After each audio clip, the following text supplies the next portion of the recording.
This is about October late, 10 months. I'm trying to be funny with that. I was planning on doing a binge through the entire series. Kind of did it.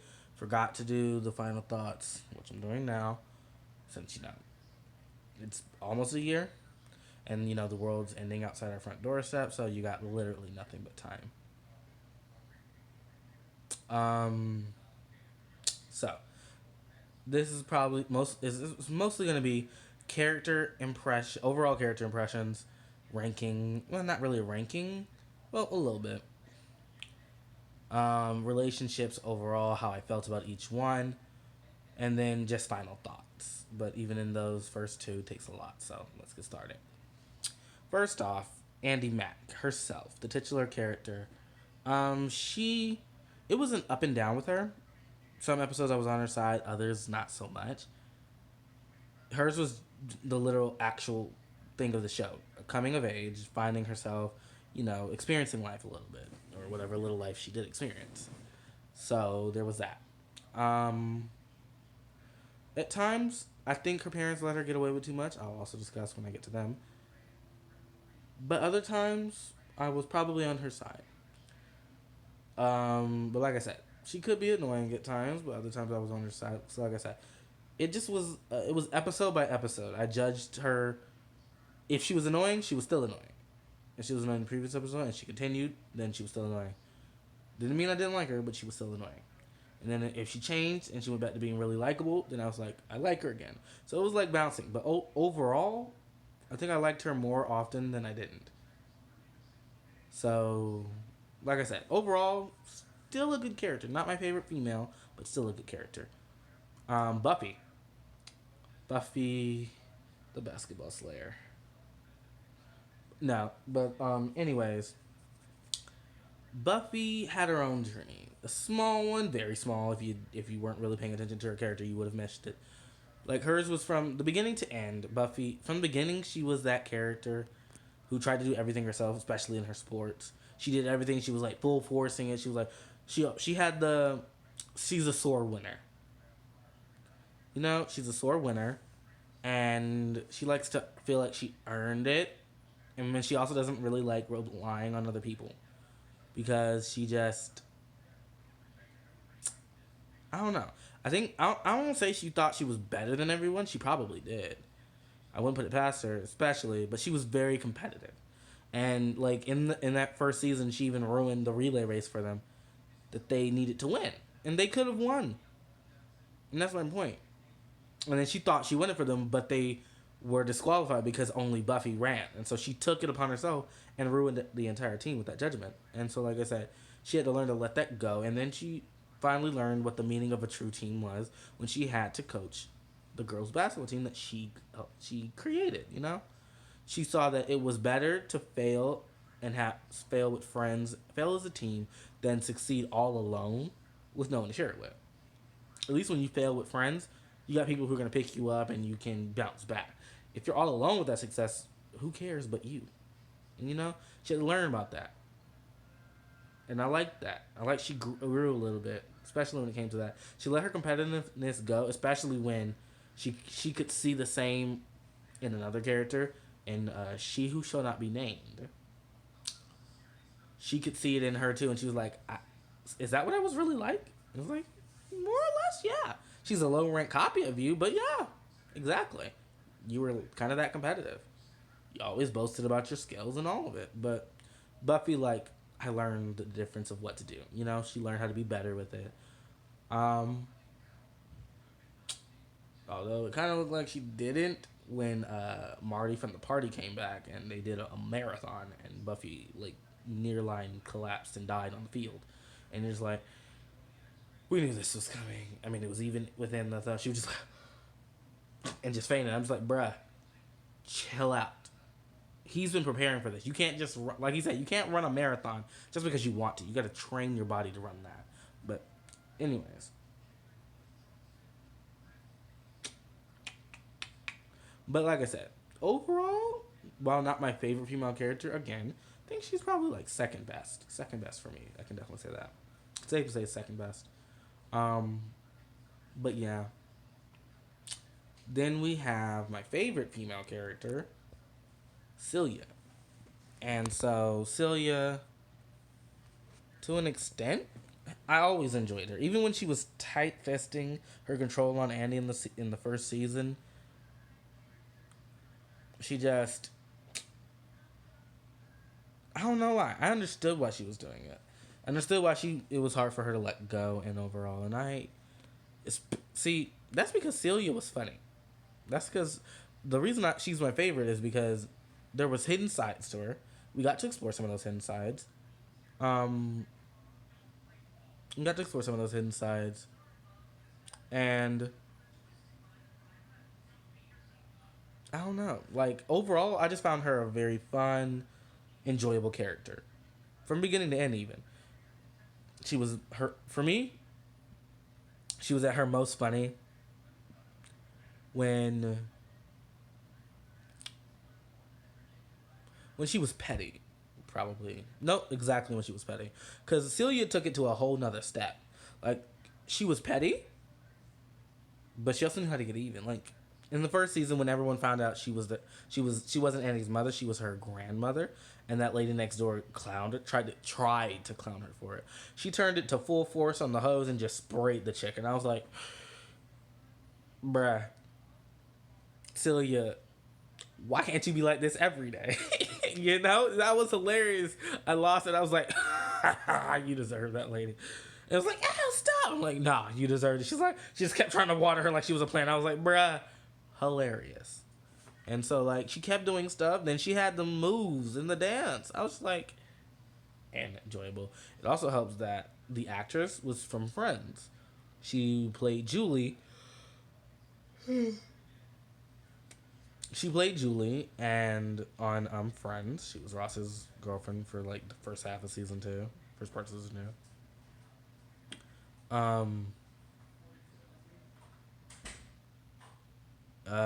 Ultimately, and it was thanks to that because I already knew what the actress, because I enjoyed Julie there too, so I already knew I was going to enjoy Celia, so there was that, and it just helped, you know. I had already been exposed to the actress at least a little bit. Next, I'd probably say another female character, Amber. Amber. Amber was Amber was a bitch. Let's put that out there. She was a B, the entire way. Not the entire way through. I won't say that. She was a B in the beginning, and then she had moments of B behavior. You know, some real itchy behavior. You know. But ultimately, she tried to change. She tried to do better. Apparently, she was a ninth grader. First of all, why was she dating an eighth grader? Jonah, or was he seventh grade? No, he was an eighth grader. But why was she dating an eighth grader? I don't know. Maybe they were dating prior. You know. But ultimately, Amber, I probably say is my third favorite character. Then Andy, then Bex, who will be talked about next. But like I said, Amber for me grew, especially in the later seasons. She grew. She tried to do better. She wanted to do better. She wanted to befriend everybody. And then when Buffy and Andy were having that little fallout with Walker, again made no sense. But anyways, we'll get to that. A little friendship started blooming. Andy and her started having a little fun. They started understanding each other. They started vibing real nicely. And I was like, I needed this in the beginning. Where was it? I didn't even know I needed them to be friends. But I was here for their friendship. And I was glad to see it. At the end of the series, they were really good friends. I'd go so far as to say close. They were really good friends. And I enjoyed that. They could be friends. It didn't matter that they both dated Jonah, or they tried to, or even Amber trying to go back to him, which, again, we'll talk about. But it's just, they had a fun time with each other. They liked hanging out with each other. It was just wholesomeness, almost. It was just nice to see. They weren't scrapping and being angry at each other. They eventually got past the Jonah Beck and became really good friends. And I liked that. They even sung together. And I'm just like, they danced together. They sung together. They had fun. I'm sorry. Like, it was a good relationship for both of them. A good friendship. I mean, admittedly, this also would fall into relationships, but kind of like a head crack one. Like a crack ship one. Um, Amber and Andy, there was towards the end of the series there was a little bit of shipping going on for people. Everyone was like, you know what, this could work, I would ship it, it's really cute, it's real nice, it's real healthy, I could ship them, not just as friendships. Ambi was their name, and I was like, that's actually really adorable. Like their friendship, it was really adorable, really cute, really innocent, really just nice to see.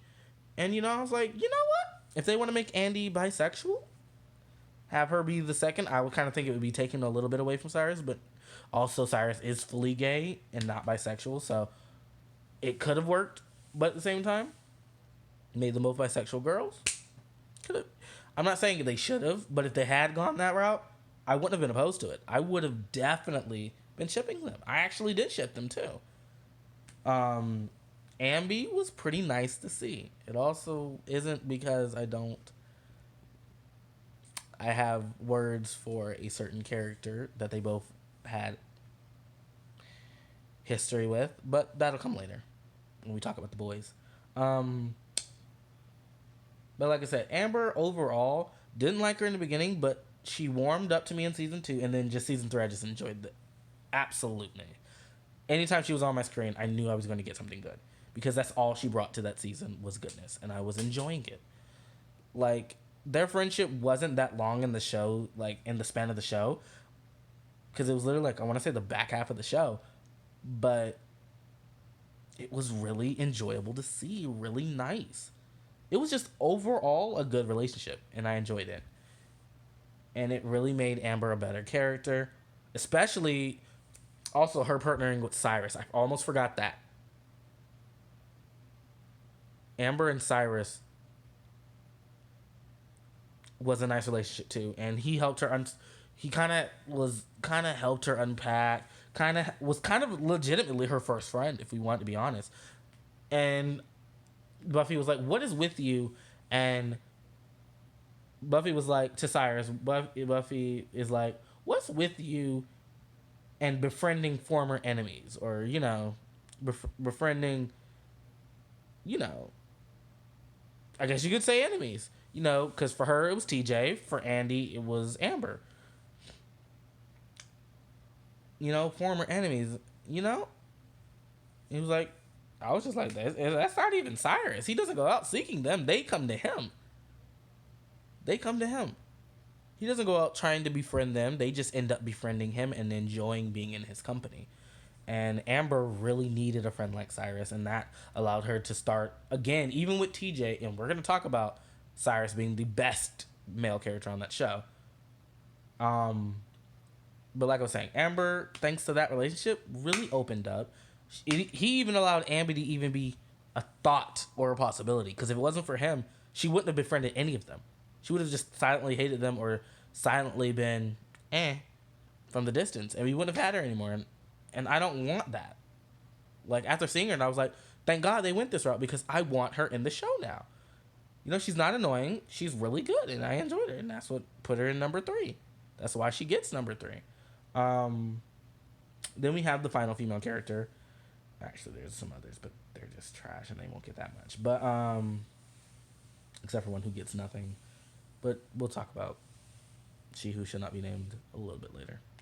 But anyways, so the final one that I liked would probably be Bex. She was number 5. She was in the top 5, but to be honest, there was only like that many that were actually pertinent to the actual story, So I guess you could say she was my least liked, but I still enjoyed her. And the main reason is because Bex tried to be her mother. I mean, not her mother. She tried to be Andy's friend more so than she tried to be her actual mother. She tried to be her friend more so than her mother, and I'm just like, I don't like that. You're her mother first and foremost, not her friend. Like, I get you were raised as sisters, and so it may be a little bit difficult to transition, but you had like 3 seasons to do so. And I mean, don't get me wrong. It's not like she didn't mother her. She did. She did. She gave her some. She put her in time. She she did what she was a mother. She acted motherly. She did what she was supposed to do. And at times, she also was a friend. And so I was like, she tried to have the best of both worlds. And I was like, eh. I could kind of see it work just a little bit, but it kind of just felt weird. Because it was kind of like she was trying to balance too many things. Well, it was only two things, but she tried to do both, and they usually don't work well together. You know? Um, but that's just how I was raised. Your parents are your parents. They're not your friends. They don't have to be your friends. Y'all can have a nice relationship. Y'all can have a chill relationship. But they are still, first and foremost, your parents. And you will address and treat them as such.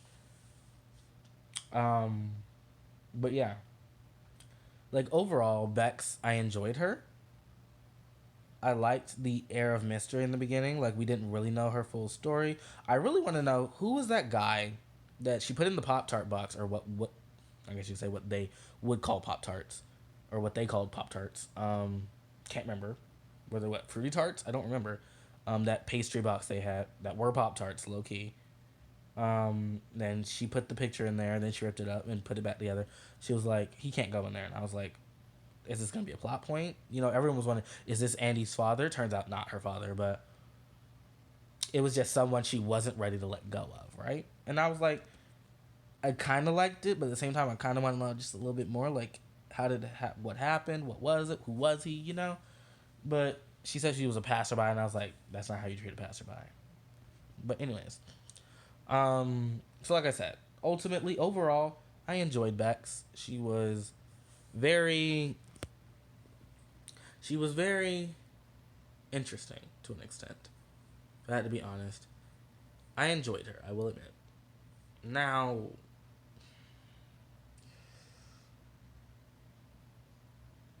Hellspawn 1 and 2. And what I mean is Miranda and her daughter. Hellspawn 1 and 2. Trash females, did not like them. In the beginning, actually, when we first meet Miranda, I enjoyed her just a smidgen. She liked her. They had a nice back and forth. Everyone thought, oh, Bex is going to fall in love with her. Nah, it's Bowie. And I was like, I can see it. Not the Bex thing. I'm just like the Bowie thing. I can see why she did, but and then it was like then her daughter, Hellspawn number 2, because I'm calling that 2 reasons. It's what she is, but I also can't remember her name. But who really cares about them anyways? Though they're like one of the most hated. They're one of the more disliked characters. I won't say they're hated. They're more disliked. She who shall not be named is hated. Those two are more intense dislike than just pure hatred. But continuing on, Miranda. So Hellspawns 1 and 2 were just. I don't know though. That's the thing. Hellspawns 1 and 2 were just bad characters. Like in the beginning they was good, and then when Miranda's daughter stole from Andy and stole the hospital bracelet, that's when everything went downhill. Miranda was a trash woman and a trash mother. Told her to reprimand her daughter, would not do so. Finally came out, she lied, and she was like, "Oh, that's just what children do." And I was like, "You owe so many people an apology."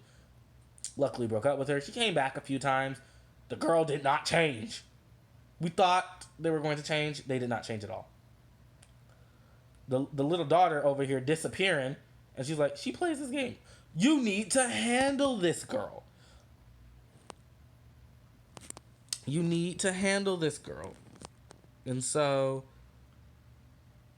you need to handle her. But yeah, just no.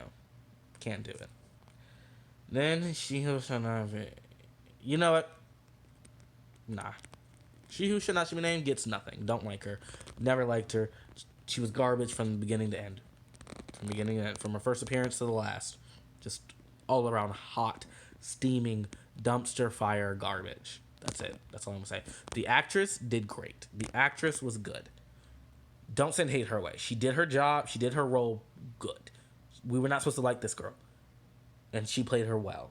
Now she could have been like a little bit spiteful, a little bit make it a likable, hateable character, but she didn't. She just made her straight hateable, and that's what we needed. Because if we liked her, we'd be having vastly different reactions than what we did. We loved to hate her because she was trash. Well, not that we love to hate her, we just hate her. But said she did a great job. Don't spam the actress with any hate. I mean, it should be over by now. But like, if you're still that heated about her, don't do it. It's not worth it, and it's not who that lady is. She could be a really nice girl. She could be a really nice woman. Don't do it. Now, it is time for the boys, which means my honey cinnamon roll is up next. Whose actor actually came out as bisexual. Yeah, Joshua Rush came out as bisexual. I can't remember. It was after. Yeah, it was after the show had ended. So it was in 2019. I'm pretty sure, like the fall of 2019. I want to believe maybe.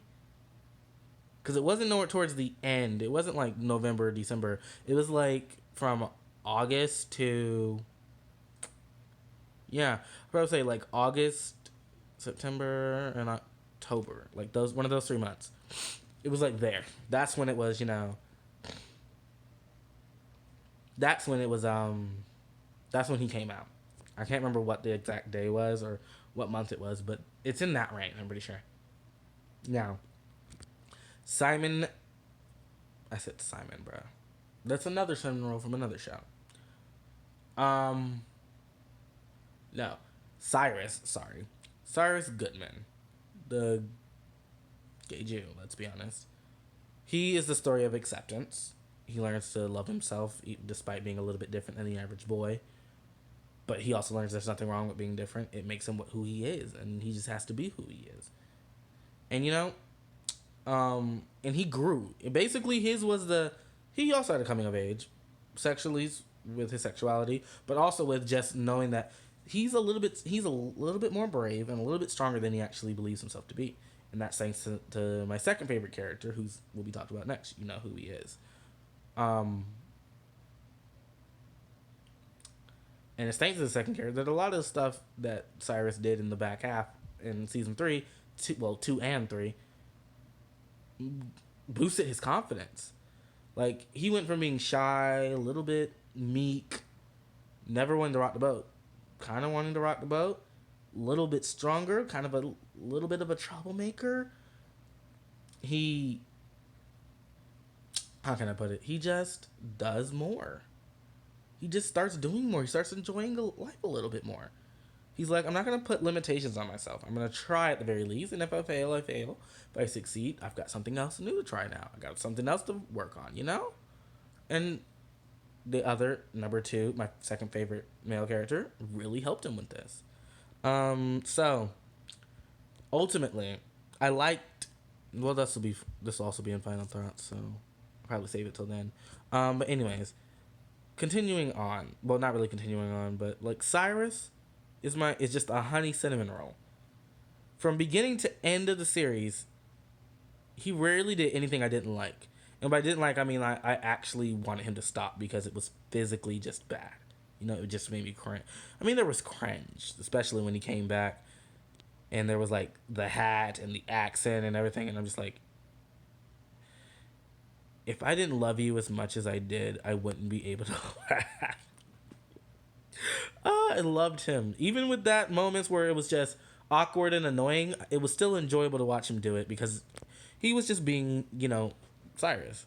But continuing on, Cyrus went about like everyone was like, stop saying. In the beginning, season 1, I was watching reactions to that show on a guy named Smurflux. Go watch his video. Well, actually, it's kind of hard too. You can only watch like the promos and stuff like that. You may be able to catch like the ending parts, but they like started striking a lot of that, and I hate that. Because there were some good reactions. But anyways, but in his comments, he was talking about Cyrus being gay, and everyone was like, it's leaning that way. It looks like he has a crush on Johnny. He's like, you're reading too much into it. There's no way he's gay. He likes Andi. And then we get the look back scene. And he looks back at Jonah, and it's confirmed. Cyrus has a crush on Jonah. And then the actual premiere episode of season 2, he's talking. Buffy's like, I'm a little bit jealous of Andy. Are you? Do you like Andy? She was like, no. He was like, do you like Jonah? He's like, he said, I feel weird, you know? He's like, Cyrus, you've always been weird, but you're no different. I'm still here for you. I'm still your friend. I still love you. And I was like, acceptance. It's what we enjoy. It's what we love. All right? What we love. And so he's like, are you ever going to tell Andy? She was like, I can't. And, because of the Jonah thing, it may strain their relationship. He didn't want to risk it. Then later, and he's like, are you ever going to tell Jonah? He's like, can't do that to Andy. She has a crush on her. He was like, I'll just, essentially speaking, pine from afar. And he did. And then the bar mitzvah came. And he told Andy, and he was like, I like Jonah. Like, she's not getting. He's like, he looked at Buffy like, she's not getting it. And he was like, there she is. I was like, took her a small. The brain cells had to rub together to create a little bit of a shock, but she got it. She got there, right? And so I was like I spent too much time deconstructing his many expressions. Like, Buffy's like, he only has one expression. I don't know what you're trying to deconstruct. There's only one. I was like, bruh, you're right.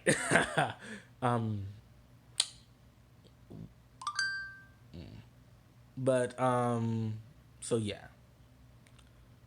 So now we talk about, and so like he told him, she scoots next. They have the cute moment. They go off. They still be best friends.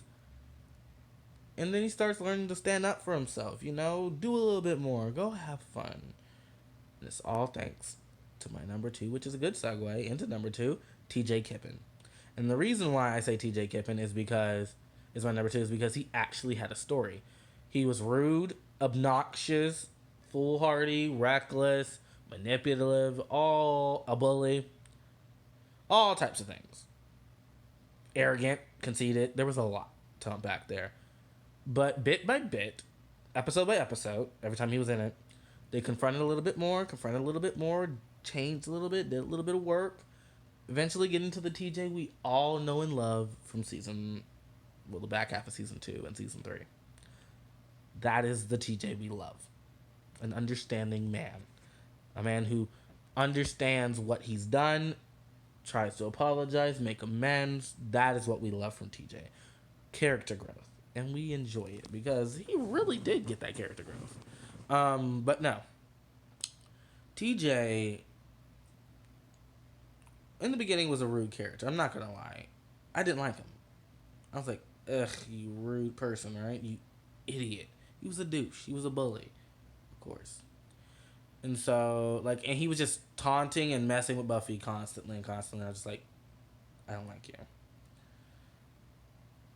How quickly that changed. How real quickly that changed.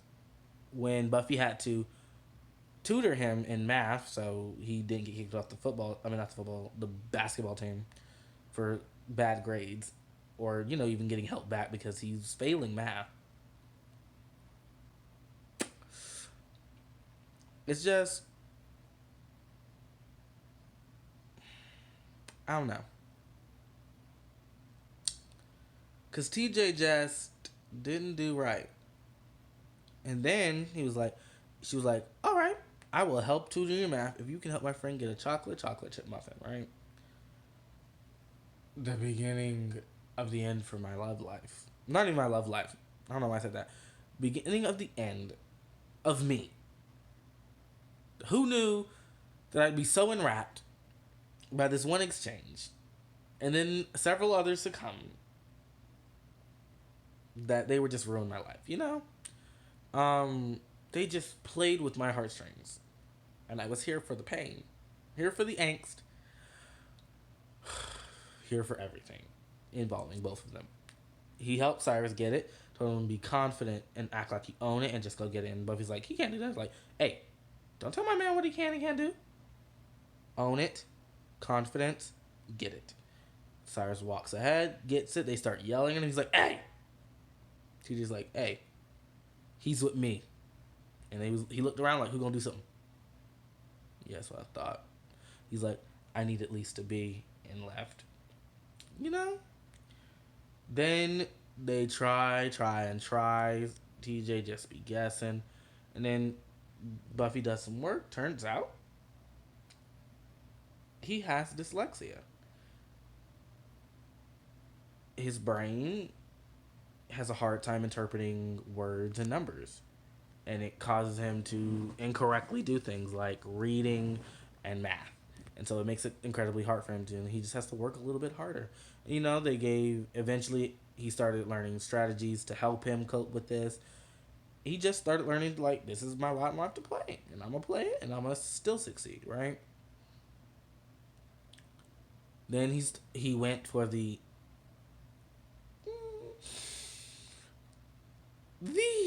swings. Felt that in my soul. The swing scene. As we all know, the underdog scene. Where we saw all hints of just... And this is where a lot of people were like, natural chemistry. This is where the war started. People just jumped ship from Gyrus real quick, right? And a lot of people was like, it's because... And I did the same thing too. I was getting fed up with Jonah. I was starting to get fed up with Jonah, so that also helped. But it was due to the fact that when TJ and Cyrus had scenes, they had what is considered natural chemistry. Luke Mullen and Joshua Russ had natural chemistry, and it seems like they were just friends off set too. They hung out, talked, they were just friends, and so they vibed real well with each other. And it seems, and it translated on screen as well, they had a natural chemistry. They could just talk. It didn't feel forced. It didn't feel rushed. It didn't feel, fake. It felt genuine. It felt like two people who were seeing each other for the first time, talking to each other for the first time, just having a moment and just opening up. And it just felt natural. You didn't have to try, like with Jonah, which comes later, tries. Cyrus can just spew off all the word vomit he comes, and TJ's like, okay then. And it's just like, Jonah would have something to say to that. He really would have something to say. Something stupid, but something to say. TJ's like, did not expect it, but alright then. Like, it just felt genuine. That's what it was. It felt genuine, and I enjoyed that genuine aspect. That's what I loved. Because it was just natural. They didn't have to try for it. It just worked. And I hope their characters falling in love didn't ruin, like, their friendship. Nor did, Joshua coming out. I hope they're still friends. Because if they're not, I'm going to be real sad. If they are, I'm going to be really, really happy. But yeah. A lot of people were like, now all it takes is Luke Mullen becoming by, starting to like guys, and we can have Tyrus in real life. I'm like, I want it in real life too, but I'm not gonna wish it. I want it, but I'm not gonna wish it, Like, if it happens, I don't think it's going to, but if it happens, it happens, and I'm gonna celebrate the ever high living hell out of it. But if it doesn't, then I'm not going to be saddened by it because I didn't expect it to happen in the first place. You know what I'm saying? Like, you want it, but you don't think it's going to happen, so you're not, like, too broken up if it doesn't.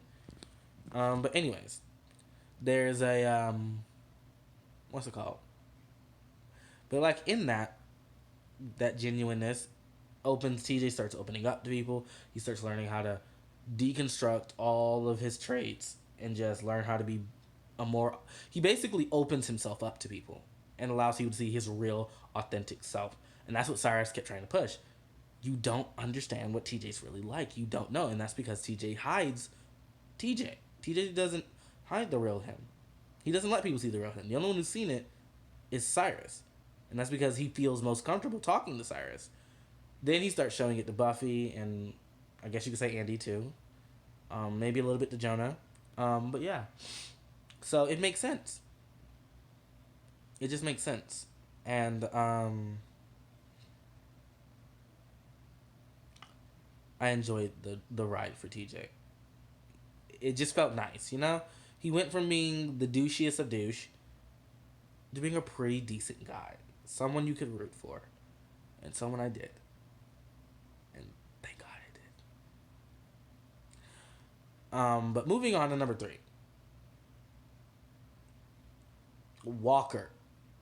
And all I can say for Walker is enjoyed, but a wasted opportunity. And by that I mean there was so much more they could have done with his character, but towards the end of the series, he only came in for drama, and I didn't like that. There's more to Walker than just drama, but again, that's more due to relationships, which we'll get to next. But well, I won't say next, like in it's the next thing, but soon. But yes, Walker was woefully underutilized, and I did not like it. But I did enjoy his. I did enjoy him being on screen, and I actually did like the actor and the kid. I did like the character.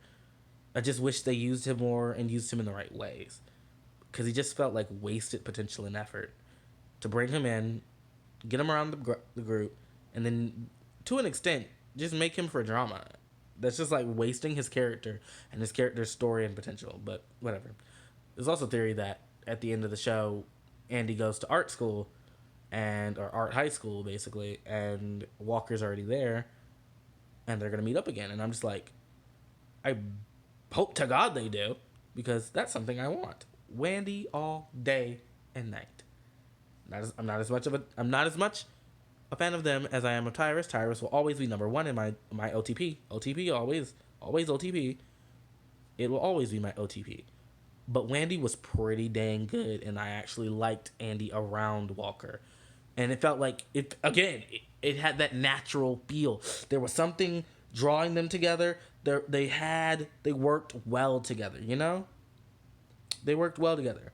And they both were artists. It worked, you know?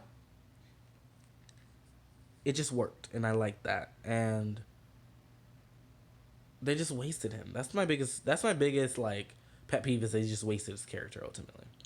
The next one is Bowie. Right? Ultimately, again, the same issues with Bowie. Same issues with Bex are with Bowie as well. He tried to be Andy's friend too often, then he tried to be her father. But he did try to be her father at times, and it really did show, especially when she called him. Especially when she called him dad for the very first time after he had planned this romantic evening for him and Bex. And he had to go get her after she got separated from Amber. And Amber's over here apologizing, like, I'm so sorry. I got separated from her. We lost each other. I couldn't find her. I am so sorry. And, you know, I really believed her in that moment. But beyond that, he was really chill, because he was just like, he was... If I was being honest, he kind of reminds me of Garth from Supernatural, you know? Garth just is wholly just this beam of sunshine, you know? He's unconventional, very positive, and he just reminds me of Garth a little bit, you know? Unconventional, positive beam, just energy, you know? And I enjoyed that. Loved their wedding. Wanted them to get together. What was their name? It was Bex and Bowie. Bexy? Was that it? I can't remember. I shipped it. Either way, I shipped it. But ultimately, like I said. Oh my God, I so forgot about him. Marty from the party. Oh, I'm sorry. Walker has to bump to number 4 at the very least. Walker is number 4. Marty from the party is number 3. And that's because Marty from the party was just chill AF. Chill, man. Just chill. He was just all around a good amount of energy. He was a nice antithesis to Buffy. He was competitive like she was, but he didn't take it too far like she did. You know, and I liked their interactions. It was fun. kind of cute and adorable, you know? Kind of liked it. Then he left, went to another show, was getting that money. And then he came back towards the end, and they put that girl was not right for him, as evident, and also evident that he ends up with Buffy. And so, like, yes, Buffy is a thing, and I like it because I like them. And so, like I said, enjoyable all around, just an enjoyable character because he was really nice. He was nice, sweet, kind, eccentric. He was just a good person in general, and I enjoyed it. I hated that he left, but I'm glad that he did come back. Thank goodness, right? But moving on, I had so forgot about him. But finally, if I'm missing anyone, I hope I'm not, because the father will not be talked about. We're not talking about the grandfather. That's just not happening. So sorry about that one. He shouldn't be a character you like, anyways. Like, well, the character you can like, the person portraying the character, not so much. I liked the character in the beginning. Did not like the actor, and it's because the actor's creepy, obviously, and a criminal. So there's that disgusting pervert. But no, let's not let him taint this. Just like we didn't let the other girl. Just like we didn't let she who shall not be named taint it. Anyways, like I said, finally.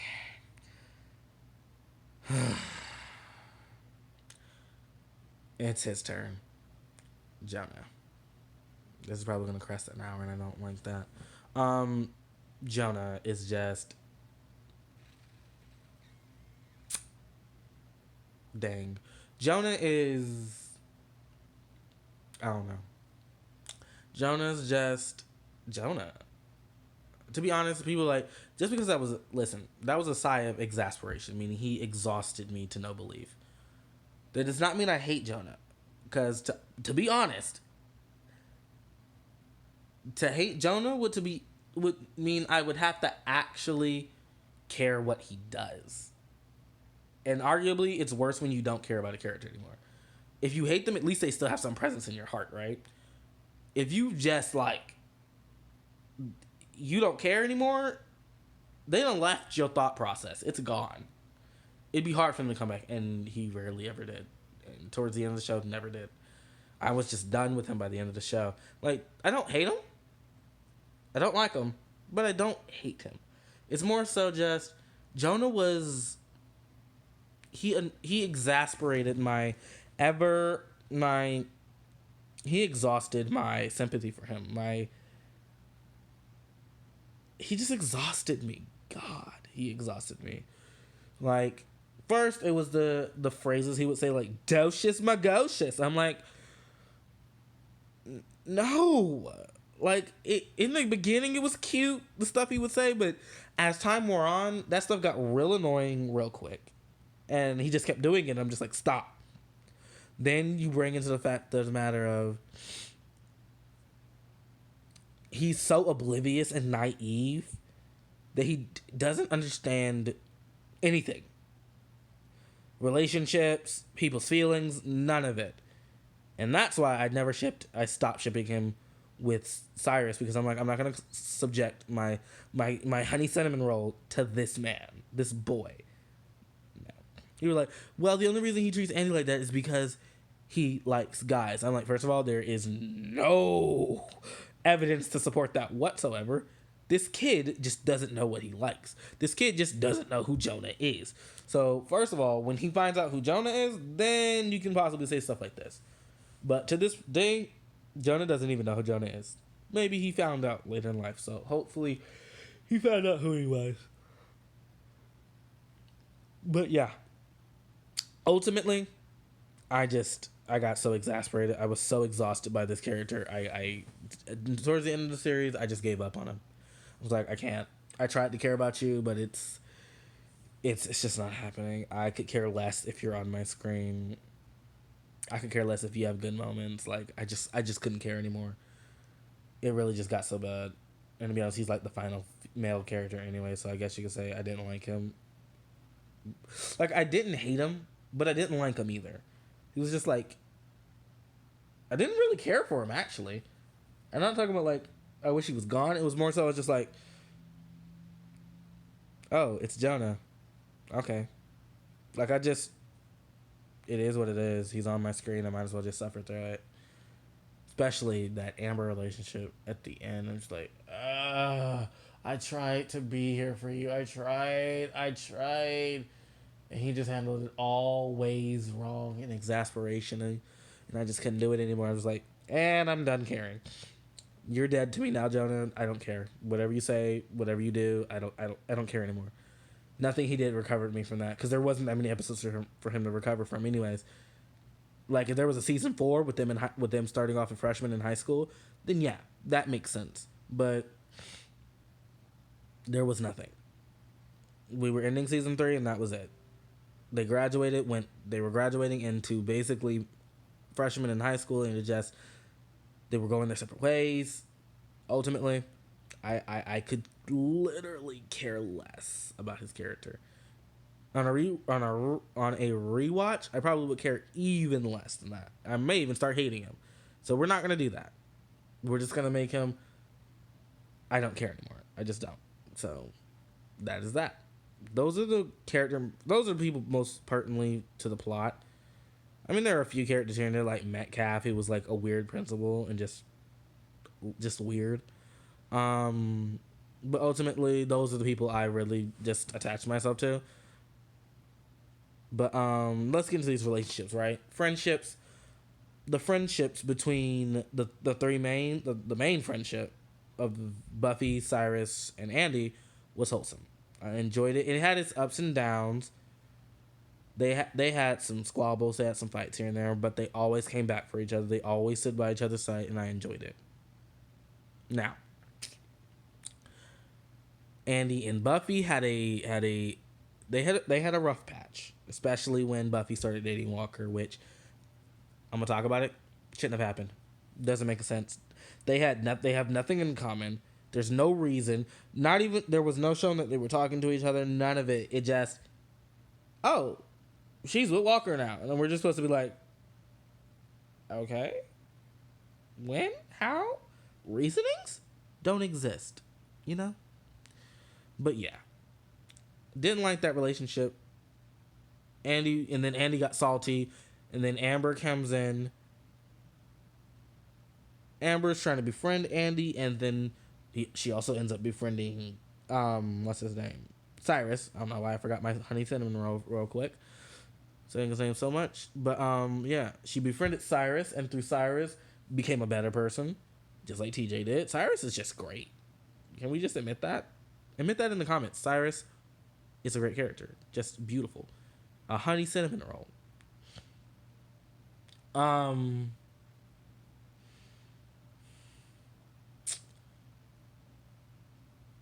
Cyrus and Andy were, I don't know. They had moments where they proved to be best friends. Other moments where it was just two people who knew each other talking to each other. And so it was kind of weird, but also kind of cute.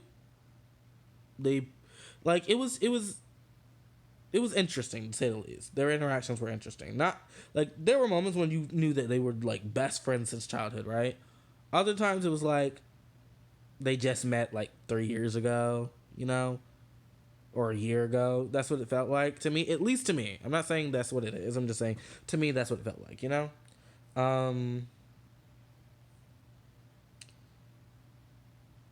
Cyrus and Buffy was a little bit closer, in my opinion, just a little bit closer than Cyrus.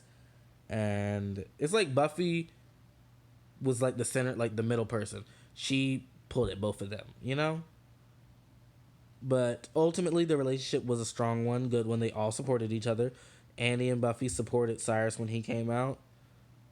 Cyrus and Buffy supported Andy through her Jonah phase and after.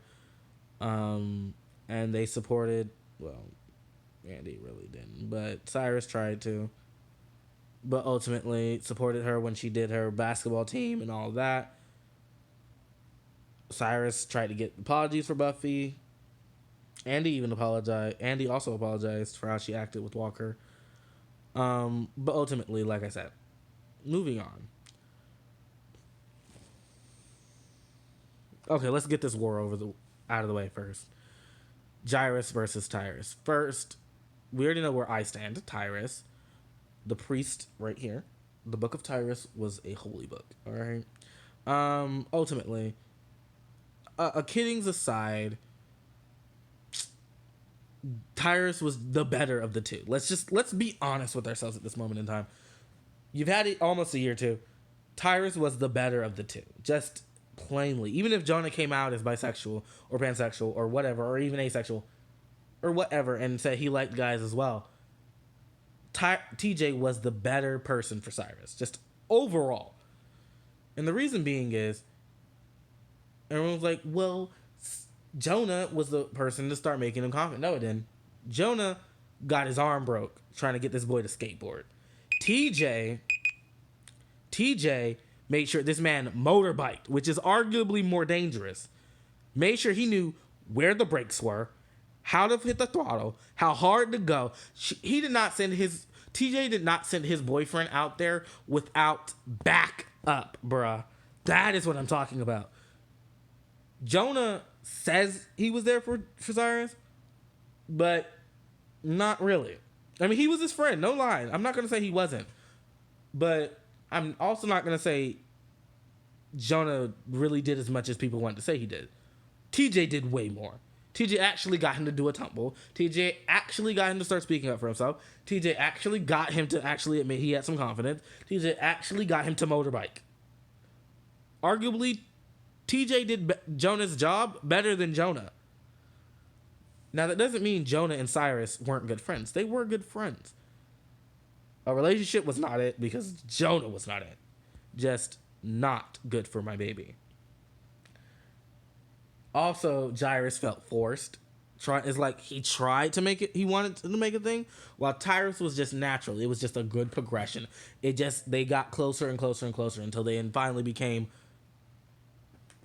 Tyrus. They just became Tyrus. Like, can we admit that final episode was beautiful?